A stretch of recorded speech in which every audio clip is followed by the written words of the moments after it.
Bueno, seguimos con Aristóteles, seguimos analizando el libro 1 de la física, ¿no? Y con esta clase terminamos de analizar el libro 1 de la física. En el libro 1 de la física, Aristóteles sienta las bases epistemológicas del estudio de el estudio de la física, el estudio de los entes del mundo sublunar, ¿no? De la luna hacia abajo. Ese mundo sublunar es el que analiza en la física. Analiza los objetos, los entes que están en movimiento, los entes que detienen su movimiento. Bien, para analizar la física, para analizar ese mundo, Aristóteles debe sentar las bases epistemológicas de ese análisis, ¿no? Las bases epistemológicas de ese análisis que realiza a partir del libro 2 están en el libro 1, aunque después se reiteran algunas cosas. Básicamente el libro 1 sienta esas bases epistemológicas. En esas bases epistemológicas, es decir, en esa episteme, en esa teoría del conocimiento, que permite analizar luego, analizar la realidad, un nivel específico de realidad.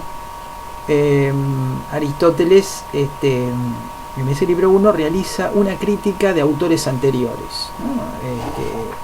Uno de los autores que vimos es Parménides, ¿no? Parménides y los seguidores de Parménides, los seguidores de Parménides y Heráclito, ¿no? El principio de que el ser es uno y está inmóvil, ¿no? Acá vamos a empezar a ver una representación que Aristóteles tiene de Parménides, ¿no? Habíamos visto que a Parménides, digamos, los dichos de Parménides, que aparecen en un poema y que aparecen en forma fragmentaria, implican una interpretación. Entonces implican una interpretación particular, una representación particular de lo que dice Parménides. Nosotros vimos citamos a un autor argentino, Néstor Luis Cordero, que analiza los enunciados de Parménides de una manera particular. Ahora vamos a ver la representación que tiene Aristóteles de ese Parménides. Esa representación que tiene Aristóteles, ese punto de vista particular que tiene Aristóteles, que no es el mismo que el de Néstor Luis Cordero. Ese punto de vista particular de Aristóteles aparece en el libro 1 de la física. Entonces, Aristóteles crea su propio Parménides, su propia interpretación, y critica a Parménides. Entonces, una de las cuestiones que trata Aristóteles en el libro 1 es el número de los principios de la naturaleza. Es uno, son varios. Entonces dice Aristóteles que puede haber un principio, o sea, un principio que origina la naturaleza, o muchos principios. Si solo hay uno, si solo hay un principio que sustenta la naturaleza, ese principio tendrá que ser inmóvil, y el representante de un solo principio e inmóvil para Aristóteles es Parménides, y luego en sucesión temporal Meliso. O ese solo principio, ese único principio, está en movimiento. Por un lado, ese único principio de la naturaleza está inmóvil. Entonces ahí hay dos representantes que han sustentado, según Aristóteles, un solo principio para la naturaleza. Si la naturaleza tiene un solo principio pero que está en movimiento, ahí aparecen los físicos jónicos, aparece o el aire o el agua. Si hay muchos principios, tendrán que ser finitos o tendrán que ser de carácter infinito. Si son infinitos, serán de un único género, o sea, los átomos, ¿no? Partículas en ese momento se concebían como, no como ahora, partículas indivisibles, invisibles, y de diferente figura, de diferente forma. Este era el planteamiento de Demócrito. Entonces son infinitos de un único género. La crítica de Aristóteles a la unicidad del ser, Aristóteles, cuando habíamos visto en la clase anterior lo que proponía Néstor Luis Cordero, que es una interpretación que no solo la tiene él, sino otros autores, ahí planteamos que Aristóteles, que Parménides no hablaba de que el ser era uno, sino que la existencia era una sola, no que había un solo ser, que había una sola cosa, un solo ente, sino lo que es contrario a los sentidos, lo que es contrario al aparato sensorial, sino que la existencia era única. Acá Aristóteles lo toma por el lado cuantitativo. La crítica de Aristóteles es a la unicidad del ser, que el ser es un único ente, una única cosa. Entonces Aristóteles va a criticar esa visión de Parménides del ser, una visión cuantitativa del ser, que el ser es uno, ¿no? Habíamos visto que podría verse como que la existencia es una. La existencia es una, y esa existencia única abarca a multiplicidad de entes, a multiplicidad de cosas, de seres vivos,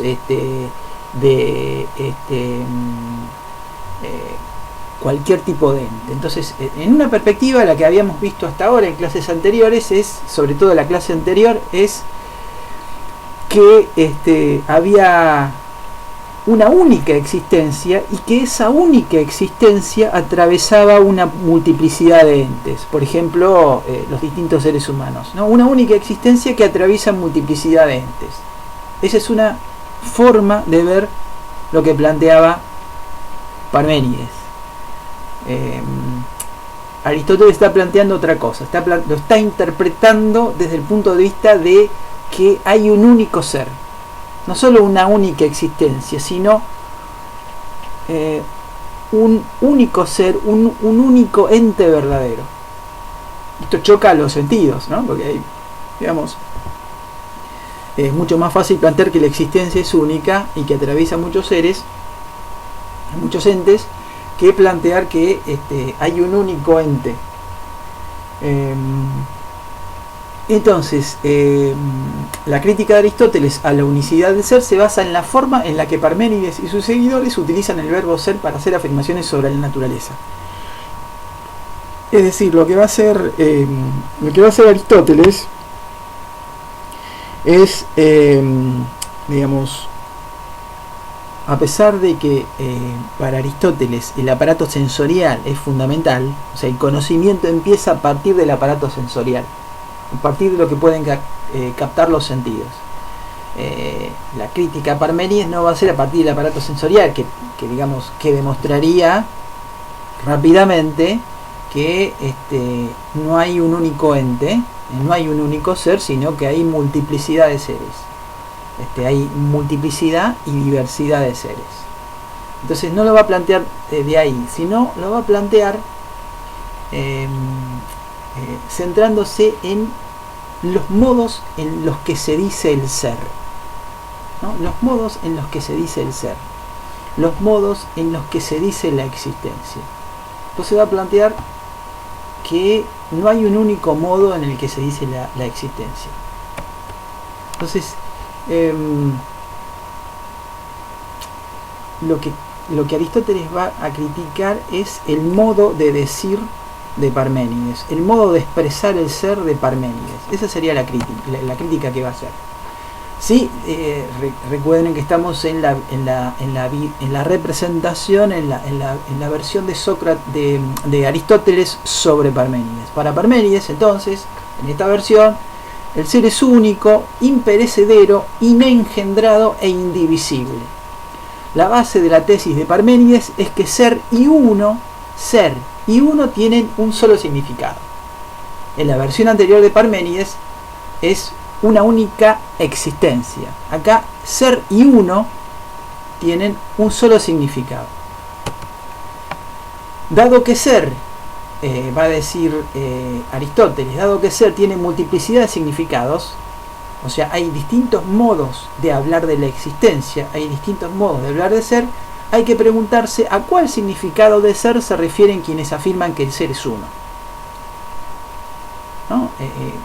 Aristóteles va a plantear en qué sentido dicen que ser es uno. Dado que hay diferentes formas de decir el ser, en qué sentido la dice Parménides, que no lo aclara. Que todo lo que percibimos con nuestro aparato sensorial es uno, puede significar que todo es entidad, hay una única entidad, hay una única cualidad o hay una única cantidad. Entonces, entidad, cualidad, cantidad. Estos son los modos en que se dice el ser.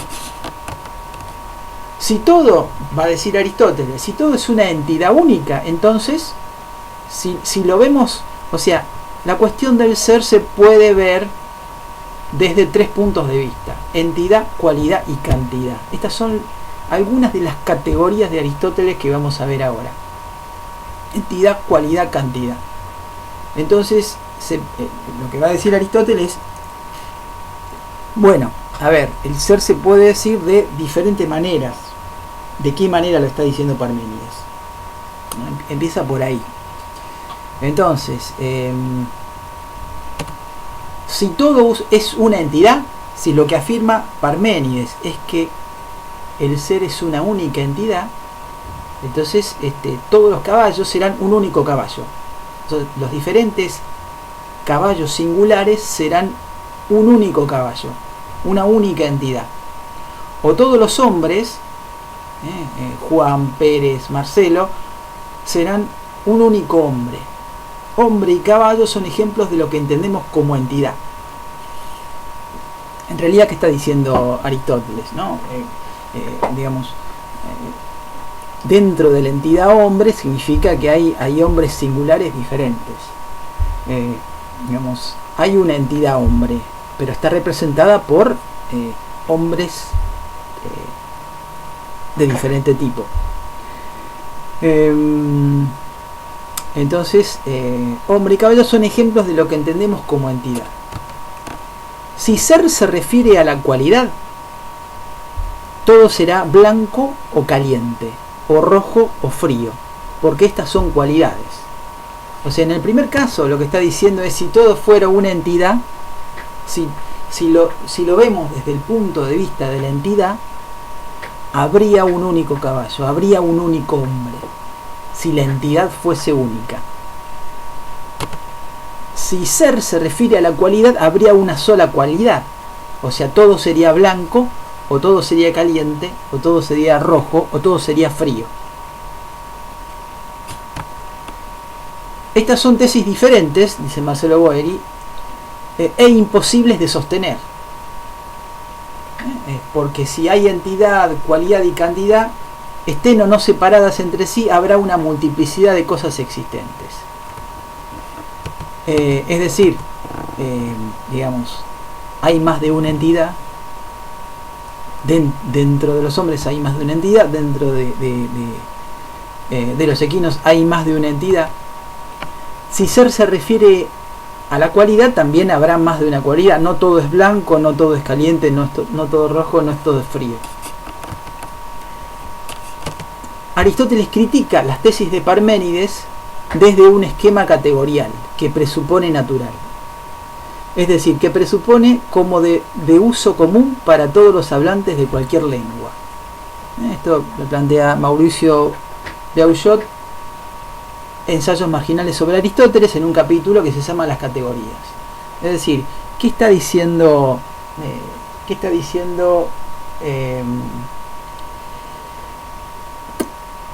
Aristóteles? No está planteando lo obvio, que nuestro aparato sensorial marca que no hay un único ser. Lo que está diciendo es, y que nuestros sentidos nos engañan, sino lo que está planteando es que Parménides no se expresa correctamente, que Parménides no se expresa claramente, que se expresa de forma ambigua. Entonces Aristóteles critica las tesis de Parménides desde un esquema categorial. O sea, desde qué punto de vista Aristóteles plantea que Parménides no se expresa bien, que no se expresa correctamente o que no se expresa claramente. ¿Desde qué punto de vista lo dice? Bueno, eh, Aristóteles lo expresa desde un esquema de categorías. Eh, en el Organon, en esa obra Organon, hay una serie de textos aristotélicos. Uno de ellos es las categorías. Otro se llama Perihermeneia, sobre la interpretación. Y hay una serie de textos dentro de ese gran texto que es el Organon. El Organon es un instrumento analítico, un instrumento que sirve para analizar la realidad. Un instrumento analítico con diferentes facetas. Uno de ellos es las categorías. Entonces, este esquema de categorías, donde vimos recién entidad, cualidad y cantidad, que son algunas de esas categorías, se presupone como de uso común para todos los hablantes de cualquier lengua. Si bien Aristóteles parte de una concepción arbitraria o convencionalista del lenguaje, presupone un mismo uso de categorías que corresponderían a una única matriz de designación conceptual de los entes existentes, físicos o mentales. Es decir, acá tenemos dos cuestiones. Tenemos la cuestión del modo de decir el ser, o del modo de expresarse, la forma de comunicarse, y la forma de comunicarse tiene relación con el lenguaje. Pero,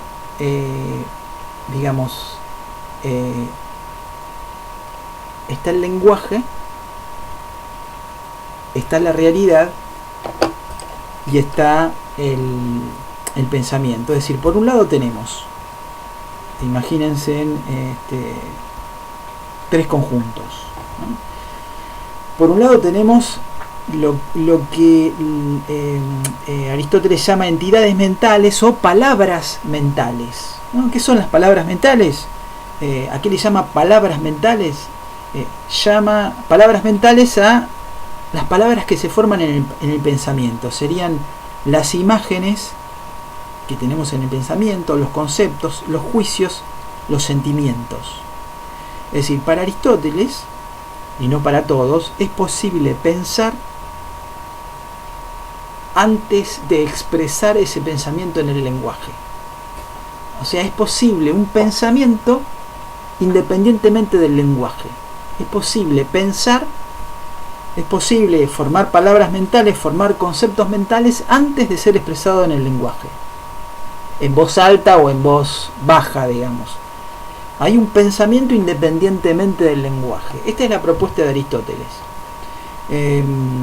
Bueno, lo que va a proponer Aristóteles es discutible. Para otros, el lenguaje, uno designa. Bueno, entonces tenemos por un lado el conjunto de entidades o palabras mentales, por un lado. Entonces, es posible pensar independientemente del lenguaje. Por otro lado, tenemos las entidades reales, es decir, tenemos a Sócrates, a Platón, a la ciudad de Atenas, a los espartanos, a los persas, a distintos objetos, a distintos entes de la realidad en lo que sería entidades reales. Entonces, ¿qué ocurre acá? Esas entidades reales son representadas por el pensamiento. Las entidades reales son representadas por esas palabras mentales. Las entidades reales son representadas por esos conceptos, por esos juicios, por esas imágenes. Entonces, la realidad, los distintos objetos, las distintas cosas, los distintos entes de la realidad son representados en el pensamiento, independientemente del lenguaje. Ahora, son representados por el pensamiento, pero seguramente en forma nebulosa, en forma borrosa. ¿Qué es lo que hace el lenguaje? Es organizar, delimitar, clarificar esas imágenes, esas palabras mentales del pensamiento. El lenguaje entonces expresa el pensamiento. El lenguaje no expresa la realidad. La realidad es expresada, la realidad para Aristóteles, todo esto para Aristóteles. La realidad es representada por el pensamiento, y el pensamiento es expresado, es significado, es representado por el lenguaje. Entonces, la relación del lenguaje con la realidad es indirecta, ¿no? La realidad primero es representada en el pensamiento independientemente del lenguaje y después es expresada a partir del lenguaje. Entonces, para Aristóteles tenemos un conjunto que son las entidades o palabras mentales, formadas por imágenes, conceptos, juicios, sentimientos.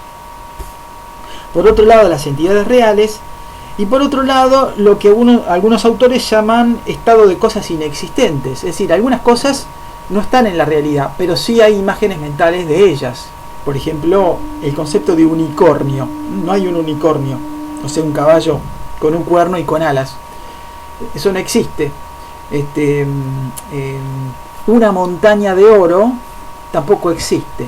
Entonces hay seres mitológicos, imaginarios, o objetos imaginarios que no existen.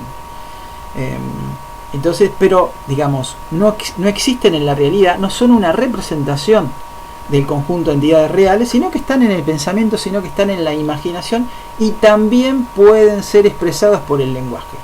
Entonces, hay dos tipos de entidades, las imaginarias, las que están solo en el pensamiento y las que están en la realidad. Entonces, el mediador es el lenguaje. Ahora bien, estos tres conjuntos, más el lenguaje, están sustentados, están sobre una base más profunda.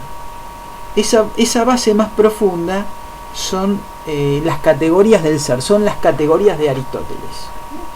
Pero vamos a ir de a poco con esta cuestión.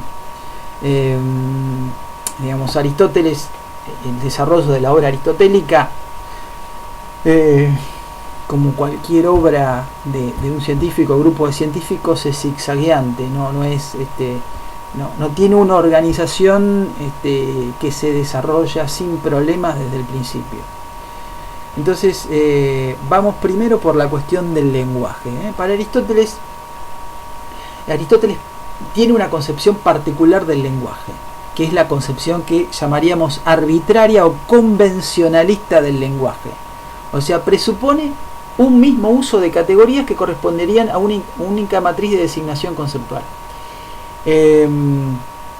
A ver qué quiere decir esto. Ahora vamos a... ahora seguimos con la cuestión de Parménides. Pero lo importante acá, o lo que quiere demostrar Aristóteles, es que Parménides estaría, para emplear un término anacrónico, o sea, un término actual del psicoanálisis, lacaniano, sería fuera de discurso. Es decir, fuera de la naturalidad del molde conceptual del pensamiento, del molde conceptual de Aristóteles. Pero vamos, antes de ir a las categorías, vamos a la concepción del lenguaje. En Grecia existían dos concepciones sobre el lenguaje. Según el Cratilo de Platón, nos encontramos con... ahí Platón desarrolla diferentes concepciones del lenguaje. Ahí nos encontramos con que hay una escuela o corriente de pensamiento representada por Cratilo y ligada a Heráclito, que sostiene que existe una relación natural entre los nombres y las cosas que designan, o al menos que sin esa relación no existe nombre auténtico. El nombre, imitación de la cosa, tiene por virtud instruir. Quien conoce los nombres conoce las cosas. Quien conoce los nombres conoce también las cosas.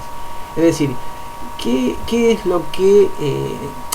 esta no es la corriente de Aristóteles, pero ¿cuál es una de las corrientes en Grecia?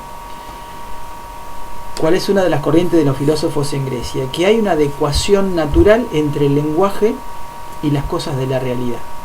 O sea, está diciendo que las cosas...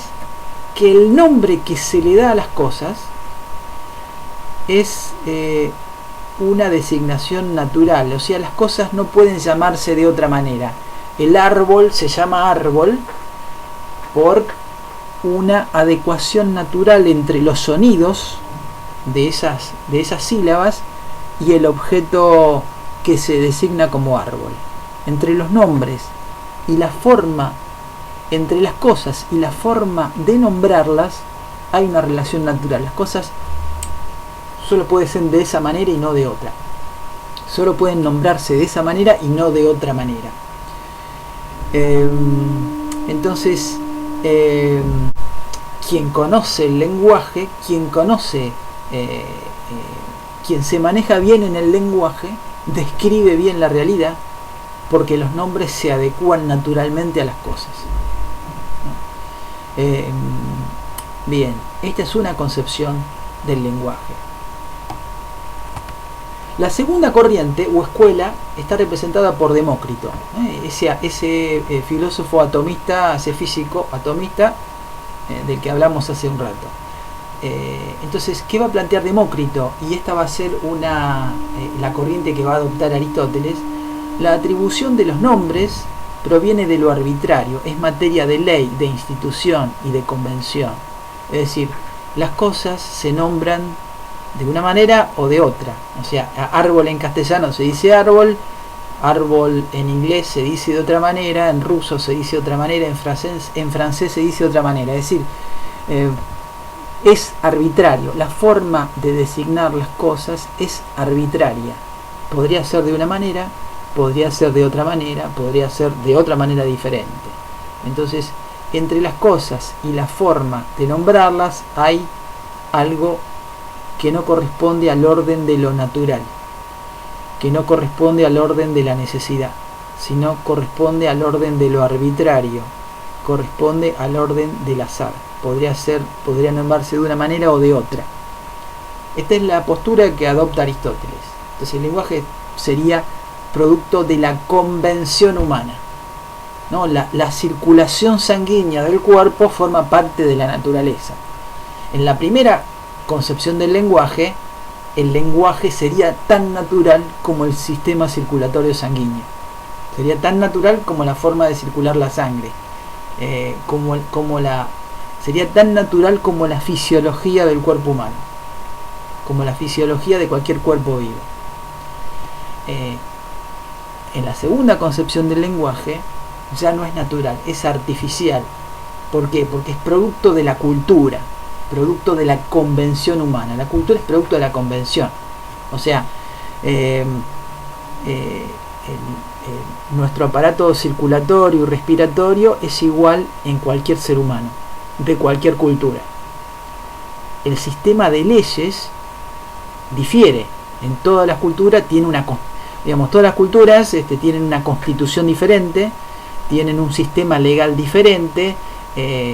Si las culturas se agrupan en civilizaciones, entonces algunas tienen sistemas legales más o menos parecidos y una teoría de principios jurídicos más o menos parecidos, y otra se diferencia de la primera y tienen entre sí, en otra civilización, principios jurídicos y sistemas constitucionales parecidos. Pero el sistema legal es arbitrario.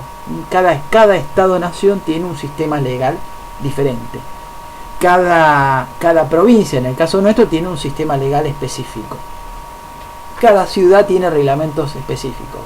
Lo que tiene que ver con la ley, es producto de la convención, de lo arbitrario. El lenguaje, en este caso, y en esta concepción del lenguaje, tiene que ver con lo arbitrario. Tiene que ver con lo artificial. Esta es la concepción que toma Aristóteles. ¿Qué plantea Platón? Platón plantea que la verdad, entonces, debe buscarse fuera del lenguaje, ¿no?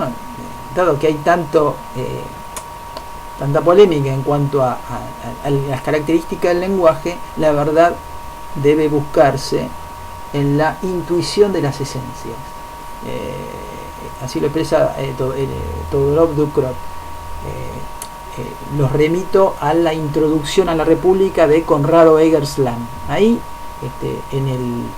en la alegoría de la línea analizada por Conrado Eggersland, ahí se dan cuenta que en el nivel más alto del conocimiento hay un acceso a la realidad por parte del filósofo, es un acceso parecido al del chamán.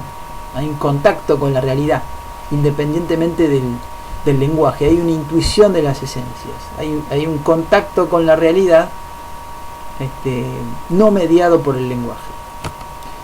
De esta manera, desde este punto de vista, desde el punto de vista categorial que todavía no desarrollamos, las afirmaciones de Parménides no tienen sentido. Pero ahora vamos a ver, todavía no vimos cuál es el punto de vista categorial. Por ahora solo diferenciamos entre dos concepciones del lenguaje, una natural y otra arbitraria.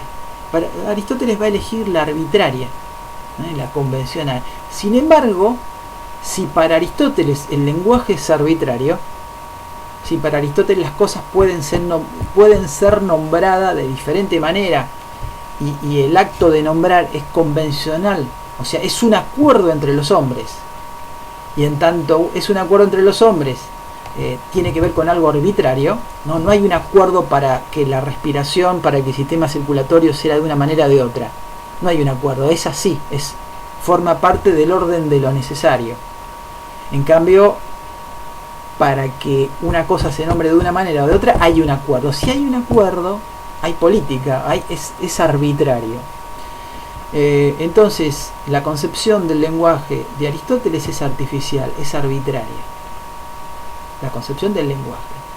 Pero la concepción categorial de Aristóteles, las categorías que Aristóteles presenta, son presentadas por Aristóteles en una forma natural, en una forma no convencional, en una forma no artificial, ¿no?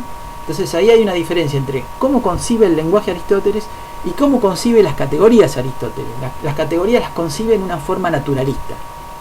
Entonces da a entender de alguna manera que las categorías subsumen al lenguaje, incluso subsumen a las palabras mentales, a las entidades reales, ¿no? Las categorías son la base de todo lo anterior que acabo de describir y tienen una concepción naturalista, no pueden ser de otra manera, son así. Entonces, de alguna manera, la tabla categorial de Aristóteles se corresponde con el aparato sensorial, no choca, sino que se corresponde. ¿Cuáles son las categorías en este texto? Categorías que está en el Organon aristotélico, en el capítulo 4 las nombra. Estas categorías van variando de número según la obra de Aristóteles, pero algunas siempre permanecen estables, ¿no? En este capítulo 4 son sustancia. La sustancia se compone de materia y de forma, ¿no? Después seguimos con esta cuestión de la materia y la forma, pero es ilemorfista, ¿no? La sustancia entonces se compone de materia y forma. Sustancia, lo que subyace. Hombre, caballo, por ejemplo. Cantidad, 2 brazos, 3 brazos de largo, 2 metros, 3 metros de largo. Cualidad, blanco, gramatical, rojo, negro. Relación, el doble, medio, más grande que, más chico que, más alto que, más petizo que. Lugar, en el liceo, en el mercado, en la ciudad de Atenas, en la ciudad de Esparta, en el mar Mediterráneo. Tiempo, ayer, el año pasado, hace 2 años. Posición, acostado, sentado. Estado, con los zapatos, con la armadura, en un estado específico. Acción, cortar, quemar. Afección, ser cortado, ser quemado. Bien, entonces estas son las categorías de Aristóteles. Entonces repito lo anterior. Aristóteles presenta su tabla de las categorías con el supuesto de que real y objetivamente corresponden a las cosas de la naturaleza. Es decir, pretende que sea una clasificación natural y objetiva de los modos del ser y la predicación. Entonces hay distintos modos de ser, ¿no? Que tienen que ver con diferentes categorías. Entonces, es decir, pretende que sea una clasificación natural y objetiva de los distintos modos del ser y de la predicación. La pregunta que se hace otro autor, Lloyd, en su obra Aristóteles, que lo citamos en las clases anteriores, es si la lista de categorías es una clasificación de cosas o de términos, es si la lista de categorías es una clasificación ontológica o lógica.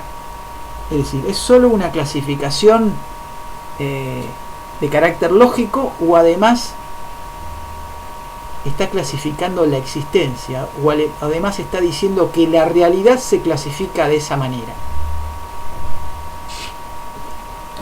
Bueno, la respuesta, como vimos hasta ahora, tiende a que es una clasificación simultáneamente ontológica y lógica. Es decir, está diciendo la realidad tiene esta estructura.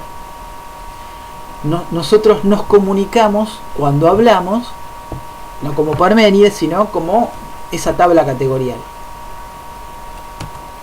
La respuesta que da es que esta lista de categorías intenta hacer una clasificación de la realidad, o de las cosas a las que se refieren los términos más que a los términos. No solo es una clasificación, digamos, no solo es una clasificación de índole lógica o lingüística, sino que es una clasificación de orden ontológico, es una clasificación de las cosas. Para elaborar, digamos, digamos, la crítica que se le hace a Aristóteles es que estas categorías que acabo de enumerar, que ustedes acaban de escuchar y yo acabo de leer, esas categorías en realidad no son categorías objetivas, neutrales o naturales, sino que esas categorías son como el lenguaje. Esas categorías no son categorías universales que valen para cualquier hombre, sea griego o bárbaro, para el caso de Aristóteles, sino son categorías que responden al contexto cultural en el cual Aristóteles las enuncia o las escribe. Son categorías que responden a la lengua griega, ¿no? Son categorías arbitrarias, tan arbitrarias como el lenguaje, tan arbitrarias como cualquier lenguaje. Expresan el ser de forma arbitraria como cualquier lenguaje. Esa es la crítica que se le hace a Aristóteles. Aristóteles entonces parte de una presuposición, ¿no? Va a decir, la forma de aludir a la realidad y sus entes, la estructura, digamos, la forma de aludir a la realidad y sus entes, digamos, la estructura categorial, que es de tipo lógico, pero también basada en la lengua griega, refleja el orden o la estructura de esa realidad. Hay adecuación entonces entre la forma de aludir a la realidad y la realidad misma. En realidad hay adecuación entre, el dicho latino es ad aequatio intellectus et rei, adecuación entre el pensamiento y las cosas. O sea, adecuación entre las entidades o palabras mentales, el lenguaje, adecuación entre las entidades o palabras mentales y la adecuación en la forma de decirla, que esa forma, para Aristóteles, esa forma de decirlo atraviesa la estructura arbitraria del lenguaje. Hay una forma de eludir más profunda que el lenguaje, que son las categorías. La crítica que se le va a hacer es, no, caramba, esas categorías responden al lenguaje, que es arbitrario. Aristóteles presenta esas categorías como más naturales que el lenguaje, como no arbitrarias. O sea, está diciendo que lo que dice Parménides es un sinsentido, no corresponde a un orden lógico, fuera de discurso, no corresponde al orden en la forma natural en la que se habla del ser. O sea, Parménides está hablando en una forma antinatural. Bien, las diferenciaciones lógicas que estos datos sugieren y revelan las diferencias reales, digamos, la clasificación lógica, las diferencias del lenguaje aluden a las diferencias de la realidad. Las diferencias categoriales, para expresarlo más claramente, las diferencias categoriales aluden a las diferencias de la realidad. La relación sujeto y lo que se predica del sujeto, la relación entre el sujeto y predicable, sujeto y lo que se predica del sujeto, corresponden al orden de la realidad. El significado lógico original de la palabra categoría es predicado, alude a, es un concepto jurídico, proviene de un concepto jurídico. Aunque la categoría primera, la sustancia, esto es, la sustancia sería acá algo concreto. La sustancia es el individuo concreto, no el ser humano en general, sino el individuo concreto. Calia, Sócrates, Platón, fulanito, menganito. No son predicados lógicos, sino sujetos de los cuales otras cosas se predican. Aristóteles está en el Liceo, ¿no? Aristóteles acá es el sujeto. lo que se predica es el liceo. El término para sujeto es hipokeimenon, lo que subyace. La doctrina de las categorías de Aristóteles invierte la relación ideas y particulares establecidas por Platón. ¿Qué son las ideas y los particulares? La idea es, la idea de cama. La idea de cama es una cosa. La idea de cama es una, ¿no? Platón tiene influencia de Parménides. La idea de cama, que para Platón es lo real.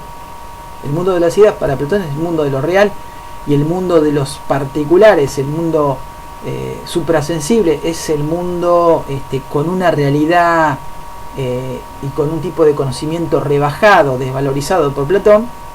El mundo de la idea de cama es una sola, pero las camas particulares que hacen los carpinteros son cuasi infinitas. Entonces, camas particulares son cuasi infinitas, pero la idea de cama es una sola, ¿no? Sí, podríamos verlo desde esta perspectiva, a lo que plantea Parménides, y tendría más sentido, ¿no? Lo que realmente existe es uno en cuanto a las ideas, ¿no? Hay una idea de cama y hay distintas versiones materiales de esa cama. Para Platón lo real es la idea. Aristóteles invierte la relación. Para Aristóteles, Aristóteles va a emplear, para criticar la doctrina de las ideas de Platón, va a emplear su propia doctrina en las categorías. Y Aristóteles emplea las categorías sustancia primera y sustancia segunda.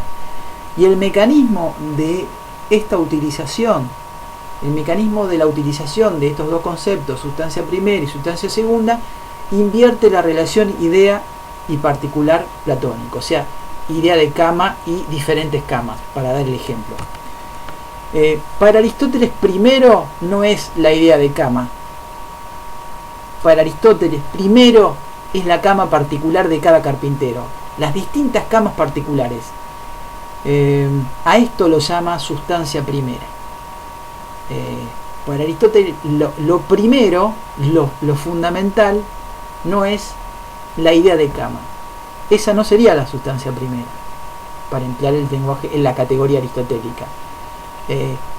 Para Aristóteles, la sustancia primera, lo que tiene más valor, es la cama que hizo el carpintero, las diferentes camas que hace el carpintero. A eso lo llama sustancia primera. Ahora, las diferentes camas que hace el carpintero pueden ser reducidas a la idea de cama, pero esta sería, a diferencia de Platón, la sustancia segunda. Las especies y los géneros, las especies, la especie, para decirlo de otra manera, cada una, la sustancia primera cama del carpintero X corresponde a la especie cama, ¿no? El hombre, Platón, Aristóteles, Leónidas, los distintos hombres responden a la especie hombre. La sustancia segunda es hombre, la sustancia primera es Sócrates, Platón, Demócrito, Anaximandro, Anaxímenes. Esos son sustancias primeras. Hombre, que incluye a todos los hombres singulares, es sustancia segunda. Las sustancias segundas para Aristóteles eran lo que eran las ideas para Platón. Entonces está invirtiendo el mundo platónico Aristóteles.